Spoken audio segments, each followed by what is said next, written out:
মাঠ পানের দিকে যা, তোর ভাই সারাদিন মাঠে কাজ করছে, তুই একটু যা গিয়ে ঘুরে আয়। ভাবি বেশি জ্বালা মারা বল দিচ্ছি, শুধু কাজ কাজ কাজ, খাটার টাইম এখনো বাকি আছে। এখন আমার বউর সাথে গল্প করবো, তুমি যাও। কই গো, তুমি একটু বসো, আমি বোনের হাতে একটু হাতা পিতা কাজ করে দিয়ে আসি। তুমি যদি রান্না ঘরে যাবো আমার এই সোনা মুখটা কালো হয়ে যাবে না? ও গো, তুমি আমার এত খেয়াল রাখো? আমি কি তোমাকে এমনি প্রেম করে বিয়ে করেছি? ও ভাবি, তুমি তেল নিয়ে আসতে বলেছিলে না, এই নাও তেল। ইরে শালা, ও তোমাকে তেল দিল কেন? কেন, ও তেল নেসতে পারবে না? এরম ছিল আমার পেছনে 10-12টা করে ঘোরে। ইরে শালা, আমার কি কম নাকি? তোর মতো মেয়ে আমার পিছনে 20-22টা করে ঘুরে যায়। হ্যাঁ হ্যাঁ, আমিও জানি তোমার কত মুরুদ, আমি না থাকলে তোমার বিয়েই হতো না। ইরে শালা, তুমি দেখবা তোমাকে বাদ দিয়ে কোনো আরেকটা মেয়েকে বিয়ে করে আনবো। হ্যাঁ হ্যাঁ, তুমি বাদ দিয়ে দেখো দিন, তোমার কপালে একটা হিজড়েও জুটবে না।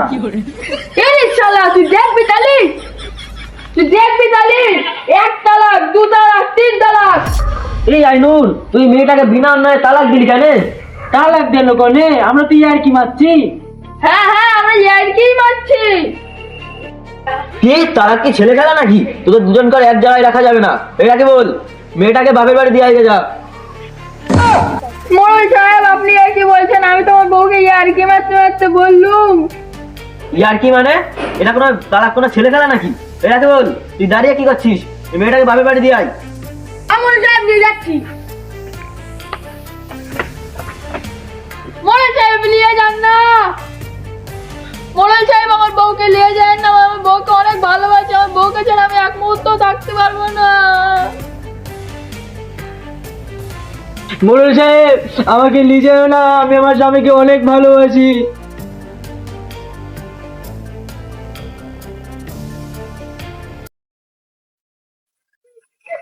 মোড়ল সাহেব, মোড়ল সাহেব, আমি আমার বউকে অনেক ভালোবাসি, কালকে থেকে কিচ্ছু খাইনি, তুমি এর কিছু একটা ব্যবস্থা করো। তোর বউকে তুই ভুলবশত তালাক দিয়ে ফেলেছিস, তোর ওই বউ আর লওয়া হবে না। কিন্তু একটা কাজ করতে পারিস, তোর বউকে অন্য কারোর সঙ্গে বিয়ে দিয়ে 3 মাস পরে আবার নিতে পারিস, তার আগে না। এরে শালা, আমি কি বেকাদাই পড়নু? মোড়ল সাহেব, আমার যে এত সুন্দর বউ অন্য কারোর পাল্লায় পড়লে সে তো আর আমার ফেরত দেবেই না। এই কথাটা তুই ঠিকই বলেছিস, তা কেউ ঘুরি দেবে না। তাহলে মোড়ল সাহেব, আমার বড় বাচ্চাতে বিয়ে দিলে কেমন হয়? 3 মাস পরে আমার বউ নিয়ে নেবো। এই চোপ, একই বাড়িতে বিয়ে দিলে হবে না, তুই অন্য বাড়ি দেখা। ঠিক আছে মোড়ল সাহেব।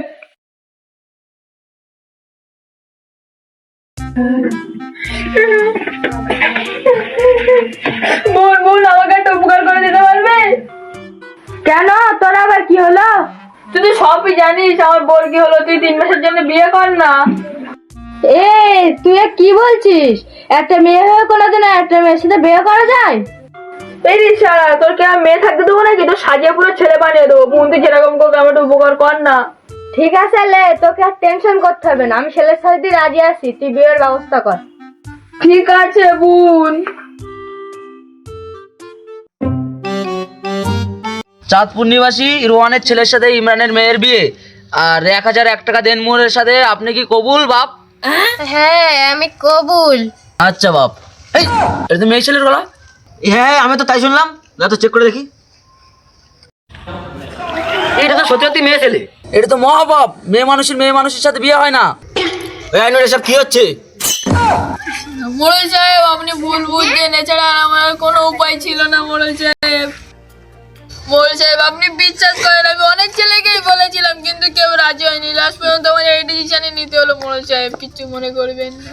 ঠিক আছে, সবাই ঘরে ফিরে যেতে হবে লাগছে।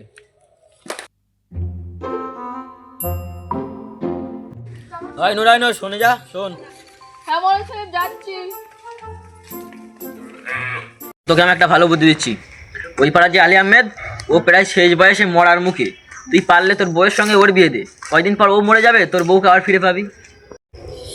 তাই নাকি মোড়ল সাহেব? তাহলে এই কথা ফাইনাল কিন্তু। আমি তাহলে এখন আসি, তাহলে কালকে দেখুন। ঠিক আছে, আমি আসি, আমি খুব এখন দুঃখের মধ্যে আছি।